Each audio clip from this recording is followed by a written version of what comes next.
page, bakit ganun sinabi? Ba't ganun? Nagtaka din ako. Pero ito nga yan, mga kabatang helmet. Ito yung pinost ko kahapon. Impeachment be an election campaign issue? Palagi ko issue siya sa mga politiko. Yung mga alyansa ngayon ay parang yun po ata yung nagiging isa sa malaking bagay. Pero honestly, galing akong Zamboanga, Nueva Ecija, Tarlac, hindi siya issue nung mga kababayan natin. Ang issue ng mga kababayan natin. You won't mention it in your campaign speeches. Well, I've already said it seems like pag umabot na tayo sa Senate, we will be a judge.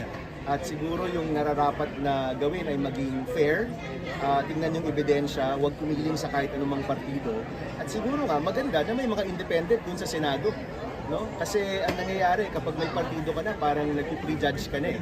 Di ba? Pero yung independent, kaya talaga tingnan yung ebidensya, kaya tingnan kung nung ipapresent ng prosecution siya ka ng defense, gagawa ng desisyon base sa ebidensya, hindi base lang sa politika o base lang sa kaibigan. So, maybe with this impeachment, maganda nga na may mga independent senators tayo.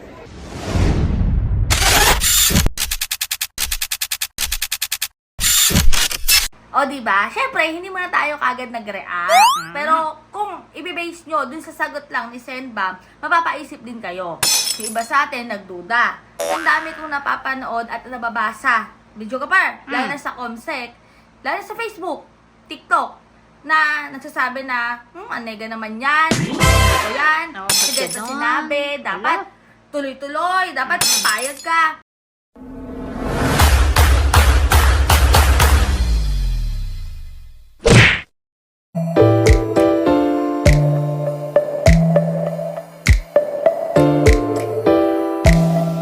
Ganito kasi ang mga batang helmet. So sabi ko nga, bago nga ako mag-react, nag-research muna tayo at syempre, nagtanong-tanong din tayo kung bakit ganon. So eto po yan.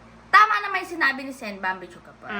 Na yung impeachment kasi ni Madam Sara Duterte, yes, malaki po ang impact niyan sa atin dahil ang pinag-usapan nga doon, yung Confi funds. Kasi, ano yun kaban yun ng bayan na kung saan lang napunta.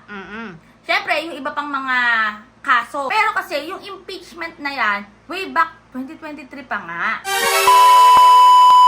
Yung impeachment complaint, way back 2023 pa yan. Dahil nga, yung sa paggamit ng Confi funds, diba? Pero, talaga napagtibay yan at talagang naisulong noong 2024 and this year. Pero, tama din naman yung sinabi ni Senbam na sa mga ordinaryong mamaya, sa mga ordinaryong Pilipino na gaya natin, yung talaga pinaka-focus kasi natin yung pagtaas ng presyo ng bilihin. Yung pang-araw-araw na gastusin. Yun talaga Yung hirap ng buhay yes, talaga. yung hirap ng buhay talaga. Yun ang kailangan talaga natin, yung mga tao na magiging katuwang natin para iangat yung buhay natin. Pero, yung impeachment, may malaking parte pa rin yan dahil ang pinag-uusapan doon, yung kaban ng bayan. Nagaling din sa tax natin. Kung saan napunta, yung kaban ng bayan. Yes. May point din naman doon si Senbam na yung iba, pinupolitical na lang. Kasi, labanan ng bawat partido Oo. Kaya yun din yung kanyang statement kasi kapag pinalad si Senbam at naiupo siya ulit sa Senado, tatayo siya as impeachment judge sa Senate. O, di ba? Kung maglalabas siya ng statement ngayon at parang dadating at lalabas na medyo bias, parang ano na yun, Bichugapur? May prejudging. Oo, may prejudging. Tsaka parang 50-50 naman yun. Paano pa natin pagkakatiwalaan, di ba? Yung maglilitis sa Senado. Kung eto na yung binigay mong statement. Kaya yun naman talaga yung ipinahayag or nilabas ng statement ni Senbam hinggil do sa point of view niya about the impeachment ni Madam Sara Duterte. Pero sabi din po ni Senbam na maging fair ang judgment niya, lalo na kung andyan naman yung ebidensya di ba? And wala to sa partido, hindi galing kubol, basta may ginawa kang katiwalian, may ginawa kang mali, papapanagutin yan. So, ayan mga batang helmet, alam ko marahil yung iba sa inyo, dahil nakita ko rin yung mga kino-comment nyo doon sa mga videos natin na huwag na nga daw iboto si Senbam kasi ganito yung stand niya. O, ayan na po yung sagot. Pero totoo naman talaga yun. Kasi pinalat si Senbam na may upo natin siya ulit sa Senado, magiging impeachment judge nga po siya. At hindi magiging bias. Kasi parang nga nagkaroon ng prejudging kapag nagbigay siya ng statement na ganito, pabor ka ba rito o hindi ka pabor. Ganun! Pero nakakaloka lang kasi may mga naglabas din ng pahayag na para sa pansarili lang nila. Kaya daw gusto nilang isulong din yung impeachment dahil daw para sa kanila, sa grupo nila, importante daw. Alam nila yung ano, i-comment down below nyo nga kung sino yan. Kung nagustuhan mo ang video to, kalimutan mag-subscribe at i-click ang notification bell para like updated sa lahat na may na-upload ko namin video ko part.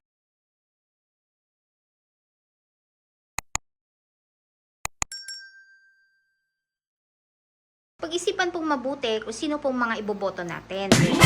Hindi yung dahil partido, dahil ito yung kakampi, dahil ganito, malakas sila, marami silang ads, may binigay na, alam niyo na.